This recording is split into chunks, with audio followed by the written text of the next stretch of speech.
Okay, so yeah, first, thanks for all coming to our first journal event. So this is our first session of summer internship sharing of our members.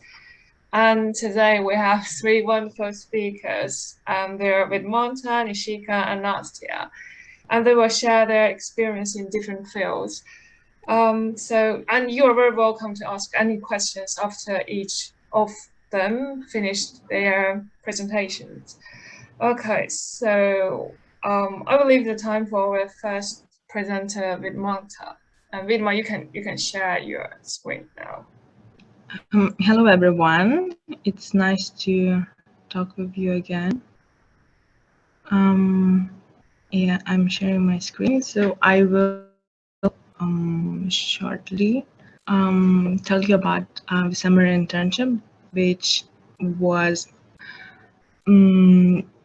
neuroscience pharmacology related one, and it's about electrophysiology and more specifically voltage patch clamping. So my presentation, this slide is about the lab, people in the lab. Then I'm gonna go through method step by step, and then finally I will talk about theory behind my experiments. That's the plan. So I was in Professor Edwards' lab. The lab specializes mainly in voltage patch clamping. The professor is famous for that because she used to work in a lab where her professor won Nobel Prize for electrophysiology, patch clamping specifically. And people in the lab were very nice, and that's one of the best things that happen in the lab. Then regarding the methods, so if we go step by step, so it's first taking the mouse and calling it. I cannot do this on my own because it's just very expensive, and I'm gonna stay in the lab for only 1 year. After the summer, I'm gonna do dissertation there. So I have to ask another person for them to call the mouse. Then I dissect the brain, this vibrotome. Here, so basically, the top slices are not good because you cannot see hippocampus or dendrogyrus in them, so you have to throw them away. But the middle slices of the brain are good, and basically you have to see dendrogyrus. And oh, you don't see my pointer, right? Pointer options. Right, yeah, so here you see the dendrogyrus, the small one. This is the corpus callosum. And yeah, if you see dendrogyrus, this means that the slice is a good one and you keep it. You keep it means you put it in this solution, free magnesium 0.5 calcium, basically because magnesium blocks NMDA channels and cells do not fire so much.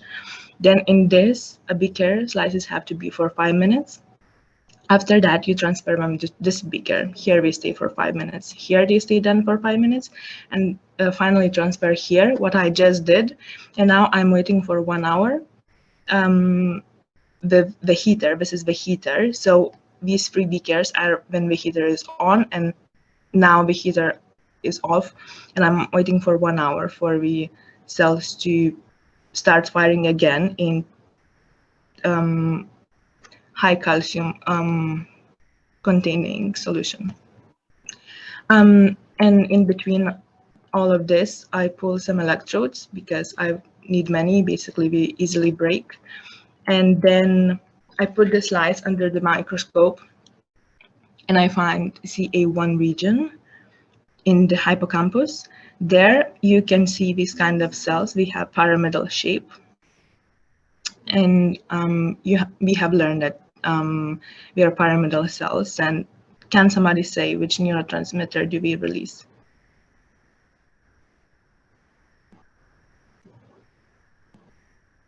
Pyramidal cell. Glutamatergic ones. We release glutamate.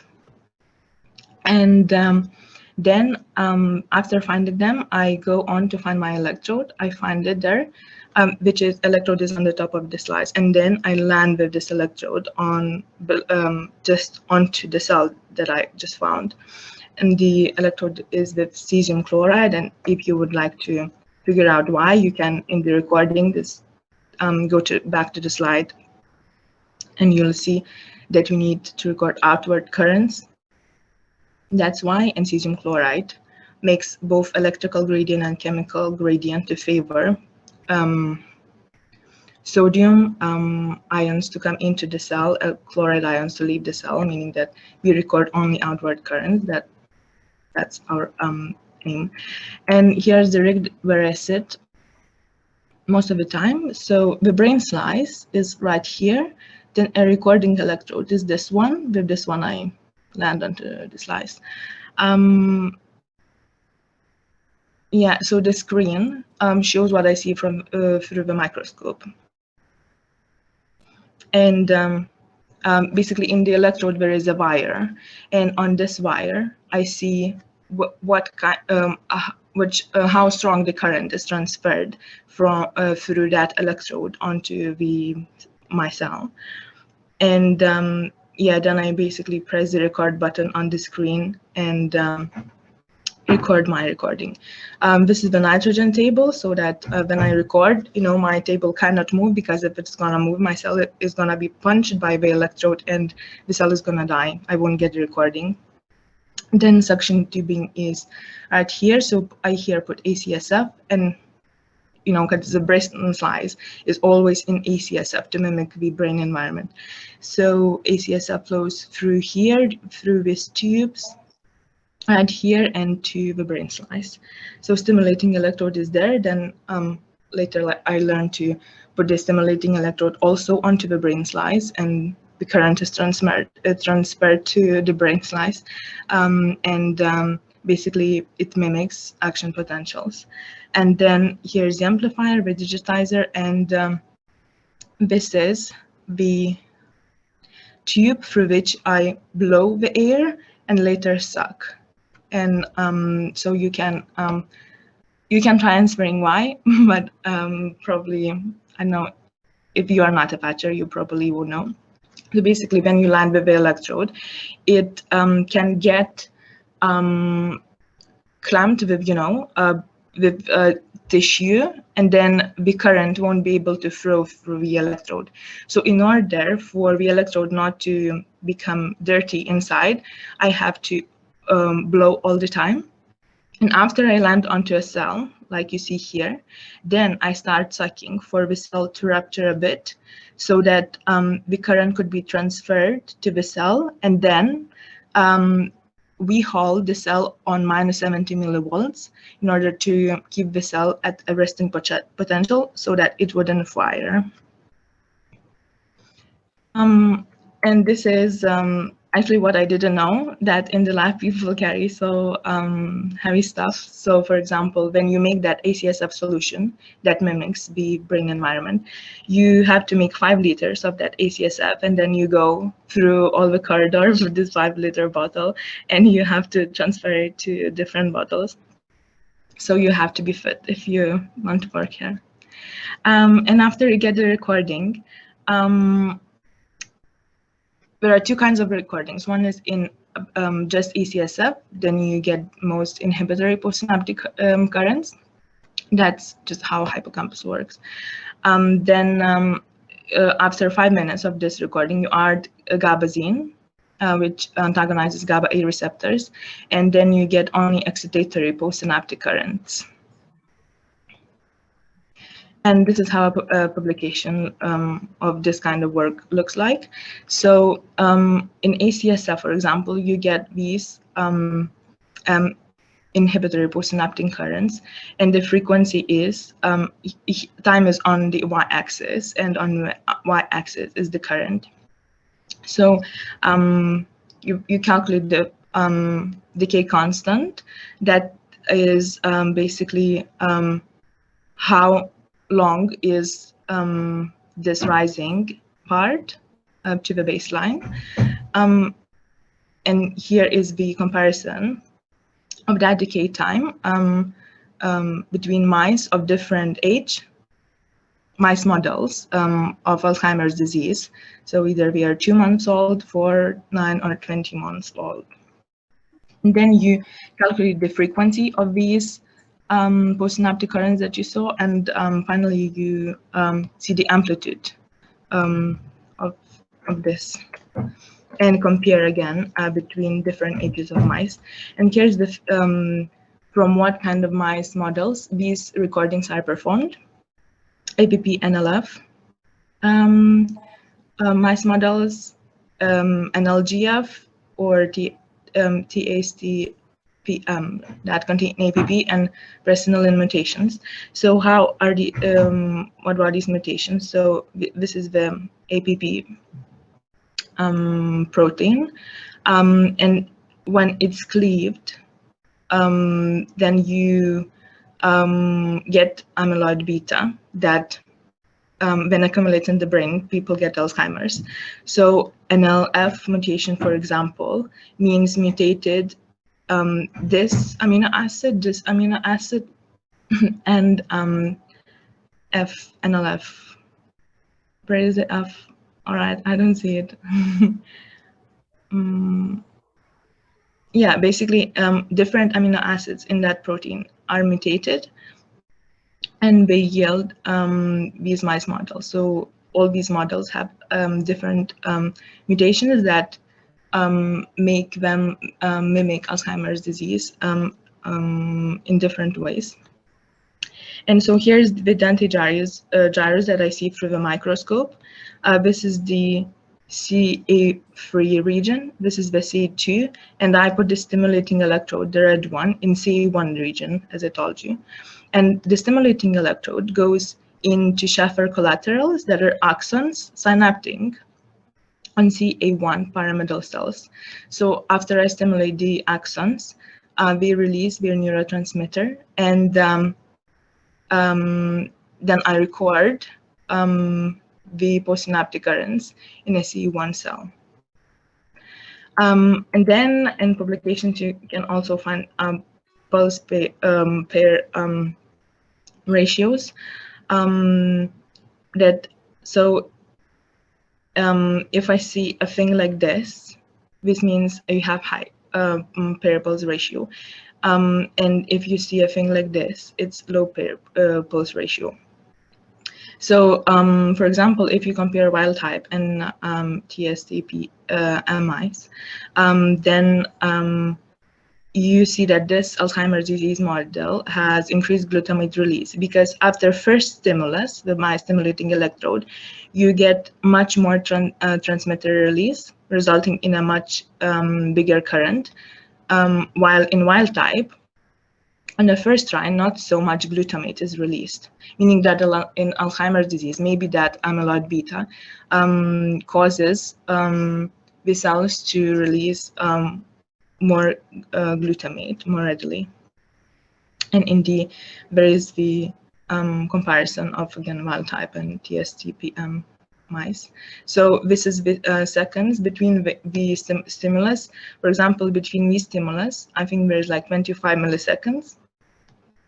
This is the comparison, and it's significantly different. And also you can do stimulation.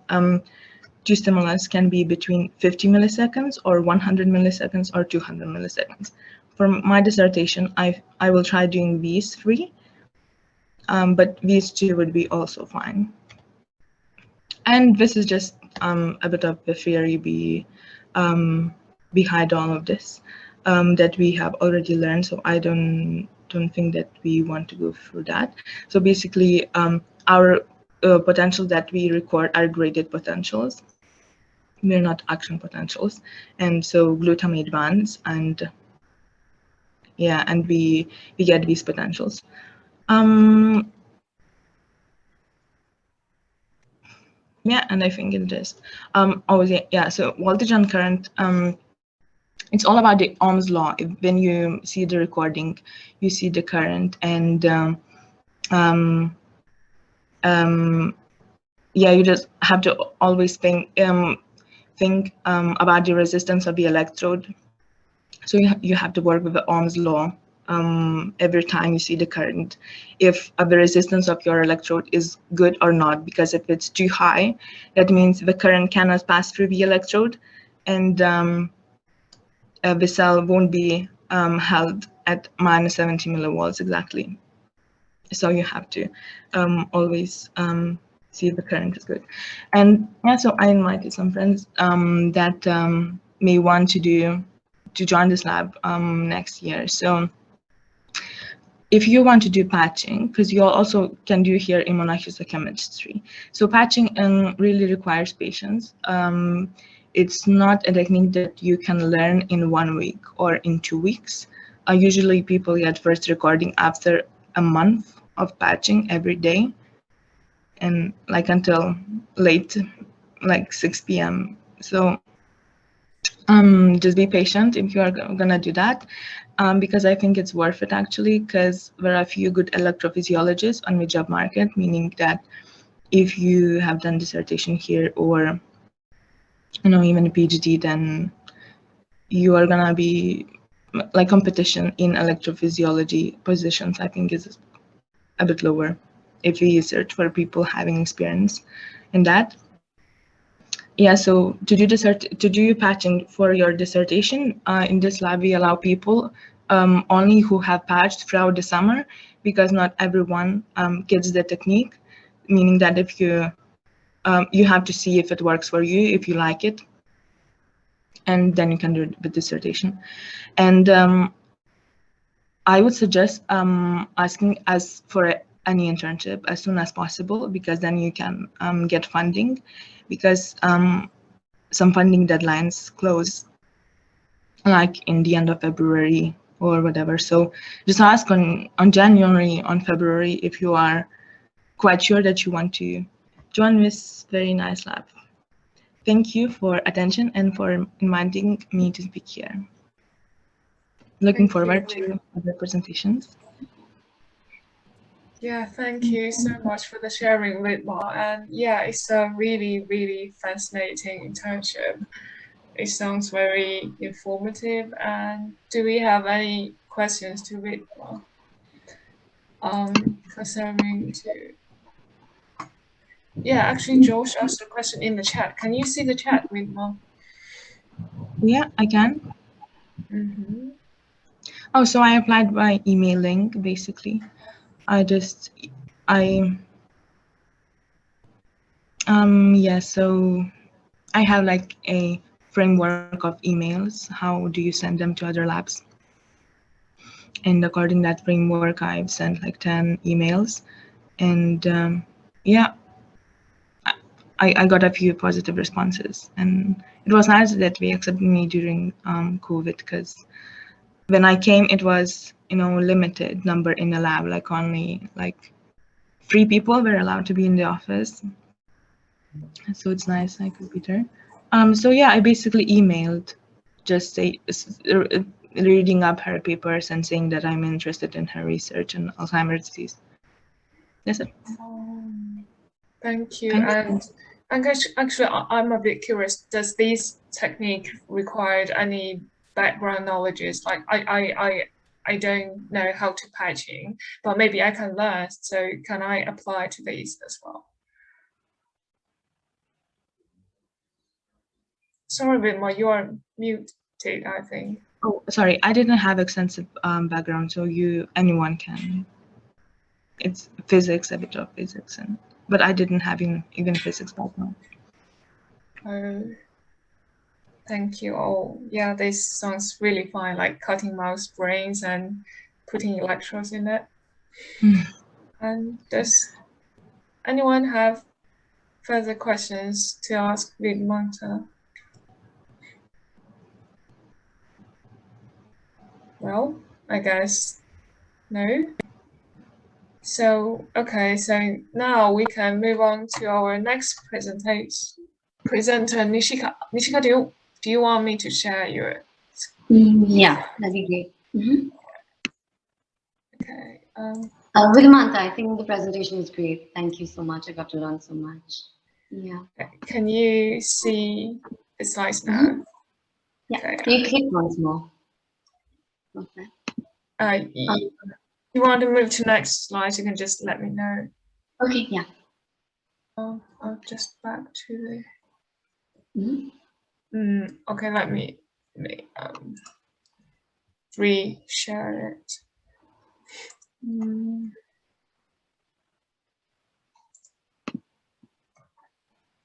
Yeah. What? Yeah, it's fine. The screen's fine. Great. So hi guys, my name is Nishika and I'm going to be the Vice President for the Genetics Society. So hopefully I get to see you all very, very soon in person. And my voice is a little bit husky for some reason. Please excuse me for that. And unlike Vidmante, who did present today, I did not do a research lab-based internship. And what I basically did was my main internship opportunity was at a firm called EUROFINS, which looks at market analysis. And my second internship was the UCL Connected Learning internship that revolved around building the bioscience Moodle page, which I think many of you all are soon going to use. So just as a very quick introduction to Eurofins, it's basically an international group of labs, which is headquartered in Luxembourg, which provides a lot of testing services to pharmaceutical, food, environmental, as well as like agri-science industries and to the government. And just as a rough statistics, in 2020, it had net revenue of 5.4 billion euros and has over 50,000 employees. So coming to my work, I was assigned to two main projects. The first one was trying to understand if it is possible to make a multiplex assay COVID test, which would not only be able to detect SARS-CoV-2, but also other pathogens that do show overlapping symptoms. And following on from this, I then conducted market survey to understand if pulmonologists in India would then go ahead and prescribe the kit once the kit is designed. So the first thing that I did do was to propose which pathogens should be included in the kit, because there are so many numerous pathogens that do show overlapping symptoms with SARS. And the criteria that I did use to narrow this down was the number of people infected in a year, the mortality rate, the implications of a late diagnosis, for instance, period of the year where the disease is most active, and if that overlaps with the time at which SARS-CoV-2 is at a peak, as well as similar sample collection techniques. And based on this criteria, I chose 7 pathogens that were SARS-CoV-2, obviously, influenza A, influenza B, Streptococcus pneumonia, RSV, that is respiratory syncytial virus, rhinovirus, as well as adenovirus, which basically cause a lot of the common cold and cough symptoms. And we soon realized that given the complexity of doing a multiplex array PCR test, and the fact that having 7 pathogens would then mean having too many primers in the assay, would greatly increase the false positive as well as the negative rates on the test. So we decided to limit the number of pathogens in the test to 4 or 5. And following on from this, I then decided to conduct primary research in the form of a market survey to understand if pulmonologists would prescribe the kit. And this process, I think, was extremely challenging for me because given that I did this during the COVID times, most of the pulmonologists were extremely busy and overworked in India and were continuously on COVID rounds. So I remember at this one point where I was trying to interview someone, I had to enter the COVID ward. So that was a little bit of a scary experience. And yeah, the market survey then made me realize that while the test in theory was a great idea, in reality, it may be a little bit problematic for reasons such as the cost associated with the test, the lack of confidence in the accuracy as well as the sensitivity of the proposed test, and the fact that there is no treatment for some of the pathogens that we did propose in the kit, for example, RSV. So when somebody does get infected with RSV, what the doctor normally says, is just you know, take some rest, drink plenty of fluid and all that. So yeah, can you go to the next? Yep. Is that so? Yeah. Okay. Okay. Yeah. So my second project then involved understanding the market feasibility of establishing a food testing lab in the west of India. And given that I was entirely new to the food testing space, I had to read several meta studies to understand just the regulations of opening a new lab in India, which further gets complicated when you need FSSAI accreditation. And that is normally required for a food testing lab if you want to export goods outside of India. And given the majority of food testing in India happens for goods and services exported to regions like the EU, USA, as well as other countries, the first thing that I really got started on was understanding the quantity of different commodities that are being exported along with the cost per test. Um, and then I use this to project what the market value of exported goods are in India. And the broad commodities that I did consider included spices, oilseeds, fruits and vegetables, nutraceuticals, herbals, cereals, as well as seafood. And then I narrowed down the market from all of India to only the west of India. And the reason for this is because Eurofins as a company has no presence in the west of India, whereas a lot of Eurofins competitors do have it. And besides this, I also estimated the food testing market for FMCGs that are basically fast-moving goods and services. And a lot of the big companies, for example, Jain Milk, which operates under the name of Mondelez, has manufacturing units in the West. So having a lab presence would then mean that the TAT, which is the turnaround time, would drastically reduce, which would mean that more business would come into Eurofins. And all in all, personally for me, the most intimidating part, I would say, was working with experts who've been in the space for over 15 years. And if I had to take one key take back, it'd probably be that it's genuinely all right not to know and to ask for help. And yeah, it was a great experience.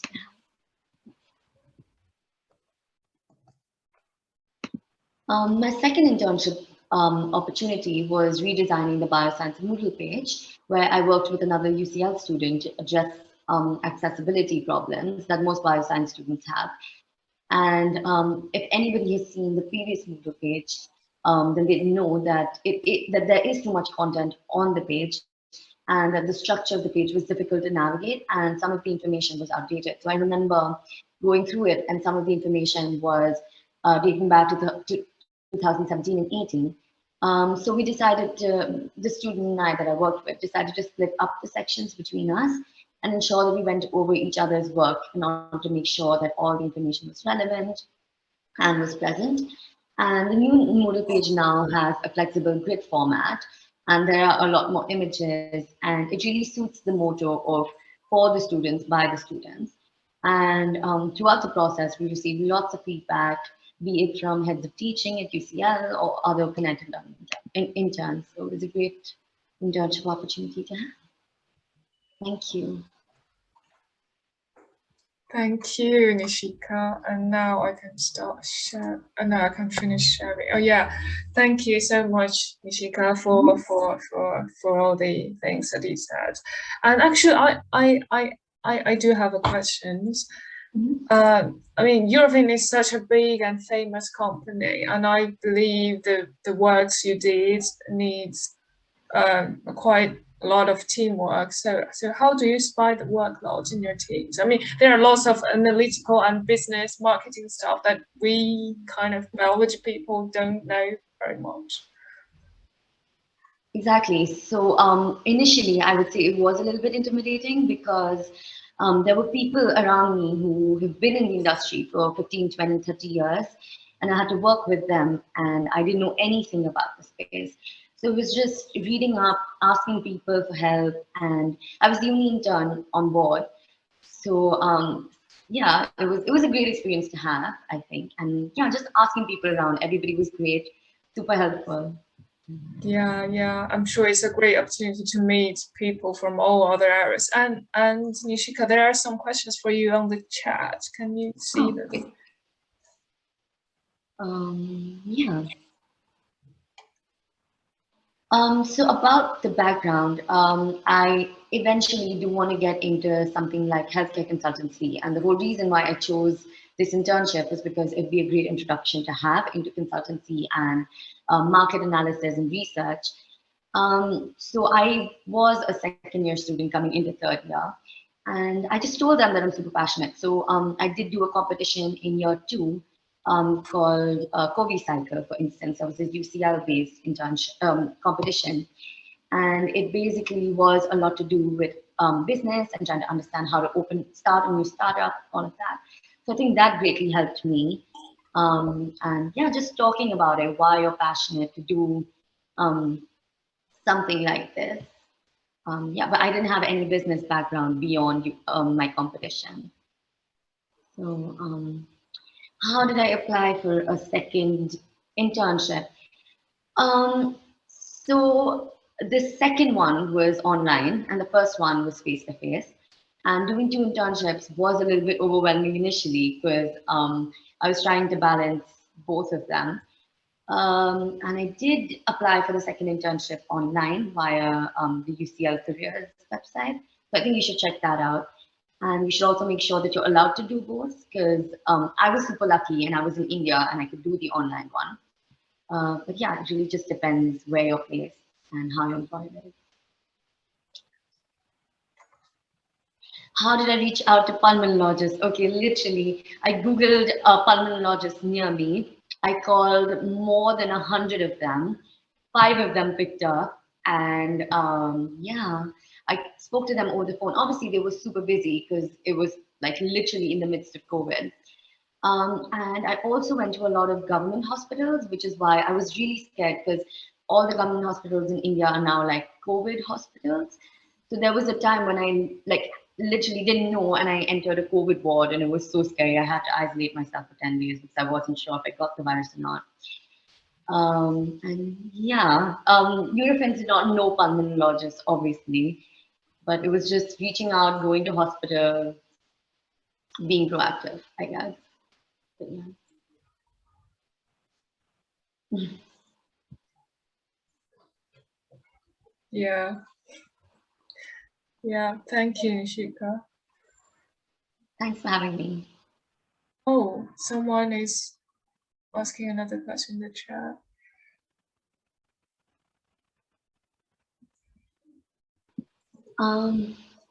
Okay, honestly, I don't know. I'm trying to figure that out myself.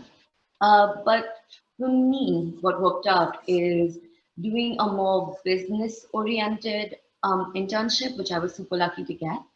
So what I would do ideally is just reach out to a lot of the companies that are into consultancy or market research or even like healthcare communication. That is something that helped me. But I think the applications start really soon. So I'd advise probably just sit down, make a list of companies that you think would work for you, and yeah, just start emailing them and telling them why you're interested in applying.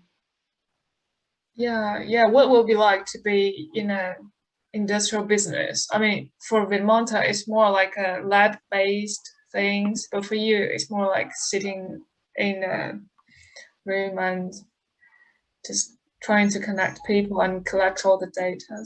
Exactly. Yeah. Oh, so yeah. I would say it depends. It depends what kind of person you are to choose which kind of life that you want. Okay, so are there any questions for Nishika? So no. Okay. I'm always happy to answer any questions that anybody may have. Just like leave me a message on Instagram or something. Yeah. You can always contact our speakers after this kind of event. Okay, so let's move to Nastia. Nastia, I'm gonna share the slides for you. Thank you. Presentation, Nishika and Vidmante. Thank you so much, guys. Okay. Yeah, I'm gonna stop this. Oh. Yeah. Okay. Hi, everyone. I'm Anastasia, and I was the president of the Genetics Society last year. And I'm so happy to see where the society is going this year. The guys are just so great, and we're already having the first event. So today I'm going to talk about my internship at GlaxoSmithKline. It's a really big pharma company. I think it's currently like the 4th biggest pharma company in the world. And its main focus is respiratory diseases, immunology, cancer, HIV, and infectious diseases. So could you please go to the next slide? Sure. So my internship was in the area of medical affairs. And to be honest, when I was first applying for this internship, I was just like, what the hell is medical affairs? So as I later found out while I was applying, most of the big pharma companies have medical affairs as a department apart from R&D and commercial department.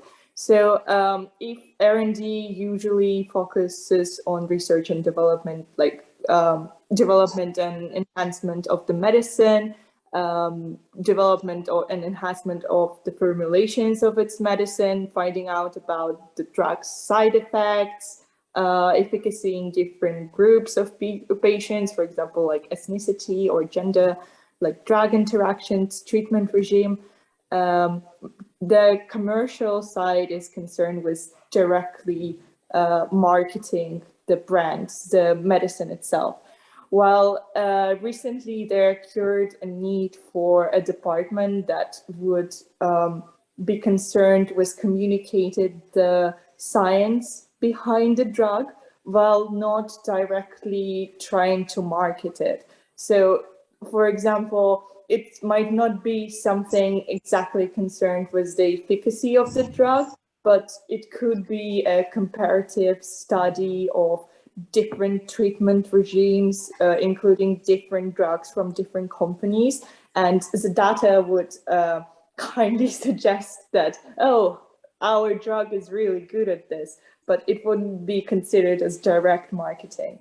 And also just because the pharma company needs to establish its presence within the groups of stakeholders.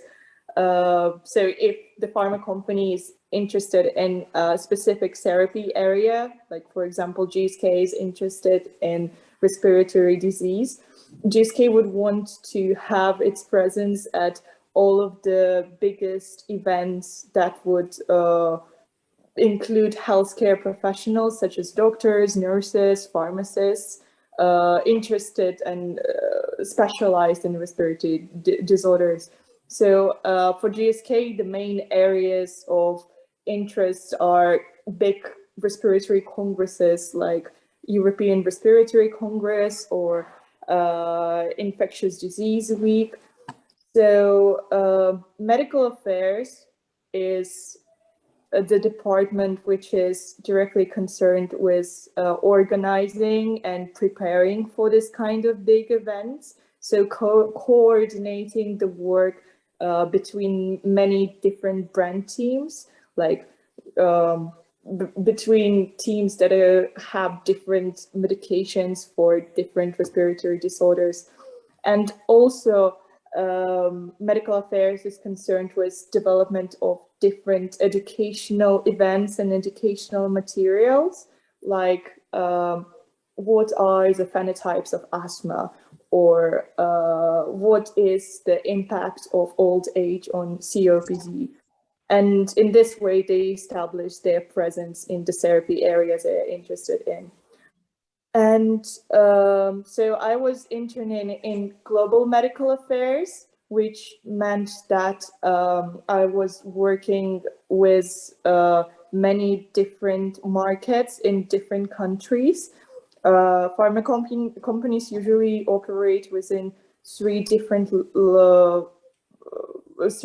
levels. There is a global level, the regional level, and the local level. And local levels are usually their presence within big cities or groups of cities. Regional is big countries or groups of countries, and global, it speaks for itself. So within global, I had an opportunity to talk to people all over the world, which was a great experience, especially just it's just surreal. You're just talking to a person from China, then you're talking to a person from Australia, and then you're back to Spain, and it's just all happening within. You're just sitting in your room in London. So yeah, could you go to the next slide, please? Yep. Sorry, it's responding. Okay. Yeah. So just a little bit about what my day what my usual days were like. It was a lot of communications and calls, and this were mostly something like checking the status of different projects, checking that different components of different projects are getting ready on time. So it was communication with different brand teams, and writing a lot of emails telling people when to complete what and how to complete it. So it was normal to have like 8 or 9 Microsoft team calls a day. And another important part of my internship was trying to enhance the internal communication between the teams and within the company, because when the company is so large, the information just gets lost. So people know what they're doing and where to find things within the team, but they have no idea how to find like the software that the team within the other part of GSK used for whatever reason. And me and other interns trying to create a system to enhance this internal communication. And we also developed several newsletters for different brand teams to communicate their findings and scientific discoveries in their brand field. And also we did the normal work like preparing non-promotional materials.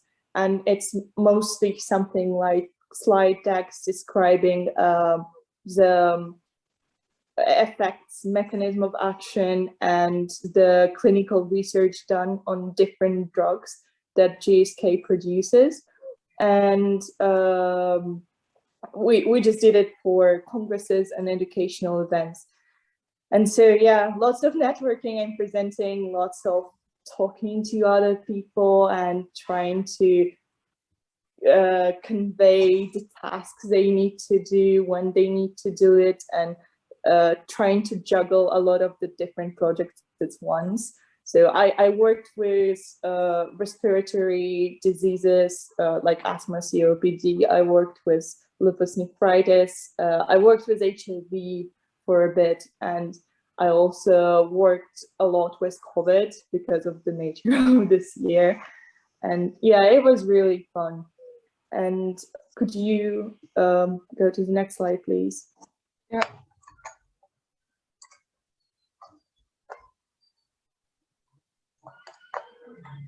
And just if you guys are thinking about trying yourself out in the industry and just trying to see what kind of position you'll be fit for, I would say that this position was not exactly what I expected it to be. I definitely expected it to be more science oriented and more research based in a way, but I think I worked there for 3 months, and there wasn't a day where I actually used any of the knowledge that I had with my university degree, which was quite scary, but also really interesting.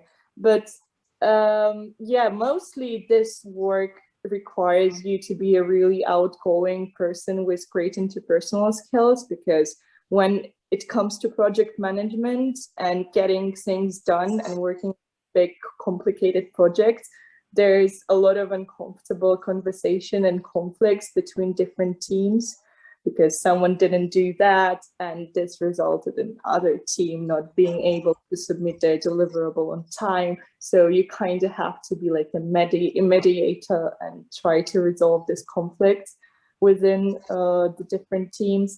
And it also requires you to think a lot on the spot, because in the global environment, everything is constantly changing. Something is getting cancelled, something did not pass through regulatory approval, so you have to just on the spot come up with a new solution and new ideas to fill in.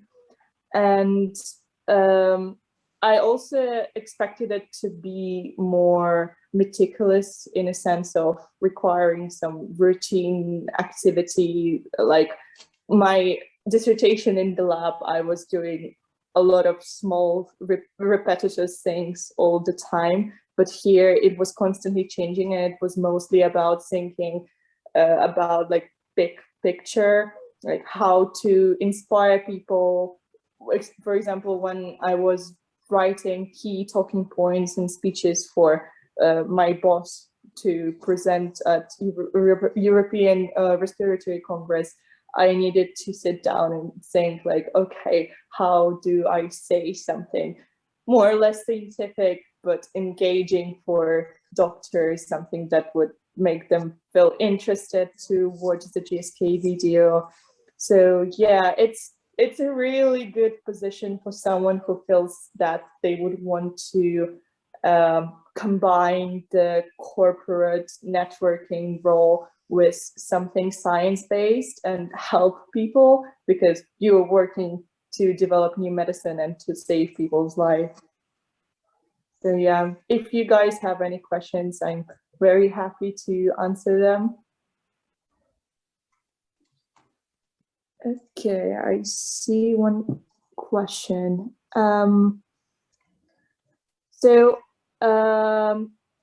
We did not directly communicate, we actually did communicate directly with the patients, but as far as I'm aware, there is strict legal regulations in this area. So I took part in one that was called Patient Diaries, where we were sharing the insights of the patients with long COVID. So they were doing something like a blog, a video diary of their day-to-day life after they had COVID and were experiencing the symptoms of long COVID. So in this instance, it was allowed for us to communicate with them directly, because we were asking for their expertise, for their experiences and insights. But as far as I'm aware, in UK at least, I think it's not allowed to directly communicate the results of different trials to the patients. So it's mostly the healthcare professionals who decide whether they're interested in the medicine to be prescribed or not. And yeah, it's really hard to distinguish promotional and non-promotional. So I did a training for a month with different aspects of promotional and non-promotional. And to be honest, I still do not understand the difference in some instances. The main idea is if the material is assessed that this medication is supreme to other kinds of medication, this is a promotional message. Or if it says that it's better than this medication in any small aspect, that also could be a promotional message. So you have to be really, really sneaky in the way you communicate the results of the trials and the data, so you don't directly say that, hey, our drugs are better than the drugs of AstraZeneca or other pharma company. Okay, application process for the internship. So I think the applications for this opened in the beginning of December or in the middle of December. I applied for this internship actually 2 years ago, but it got postponed because of the COVID. And I think the first step of the application process was to fill in the forms, put your CV in, and answer a bunch of questions about your previous experiences. Why do you think you are bound for success in this internship? What qualities do you possess? What experience do you possess? And what excites you about global medical affairs? which was the hardest question for me because at the time I had no idea what medical affairs were.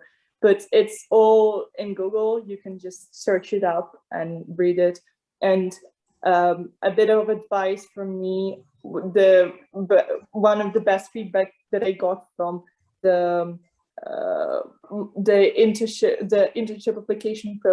application was basically that I looked up the key values of the company and I used them as buzzwords during my interview and during my writing my application, basically trying to put them everywhere.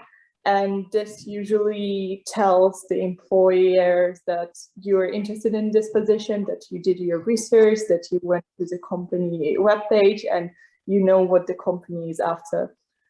So yeah, at first it was just written answers. Then I had a job simulation, which is you basically get sent a website link where you go to and you watch different videos, and after the videos you answer different questions, and they all are mostly something called psychometric test. So they are testing your interpersonal qualities and how good of a person you are, how well you would fit into the environment, and a bit of financial literacy and just quantitative skills, I think. And then the final stage was an interview with a task. They usually call it an assessment center, but because of the COVID, the assessment center got cancelled. So we only had to do a presentation via Microsoft Teams about thinking of different strategies of how to engage and attract HCPs for European Respiratory Congress in the virtual environment. And also then it was a normal job interview after I presented. So yeah, it was a 3-step process. Okay. Yeah, and during the interviews, they usually do something like star questions. So I don't remember how this acronym does mean, but it's something like experience-based question. Let me just Google it. Basically, they ask you about a situation and how you would resolve it, and what kind, they want to hear why you would resolve it this way, what kind of experience you have in the past that would tell you this is the right way to resolve this situation. Or there would also be questions like, why do you think you possess this kind of quality that you mentioned on CV or in the questions? And they would also expect a star answer, which means that you go to your past, think about your situation, the experiences you have, think about the experience that would portray you in this with this quality, and also mention how you think you could have improved from this situation, like what kind of mistakes you made back then, how you changed now, if it makes sense. Sorry, I'm still reading the questions. No, they just take questions and interviews. They don't test any kind of direct knowledge. I didn't have any knowledge about, they didn't test any knowledge about pharmacology or biochemistry of drugs. And I think it's mostly interpersonal skills and personality. Yeah. Okay. Do you guys have any? Thank you so much for all the presenting and question answering. Yeah, that's really helpful. I mean, just in case of amazing company that many people want to have internship in. So yeah. Are we having more questions or that's it? Okay, I'm not seeing questions coming through, so I guess there is no.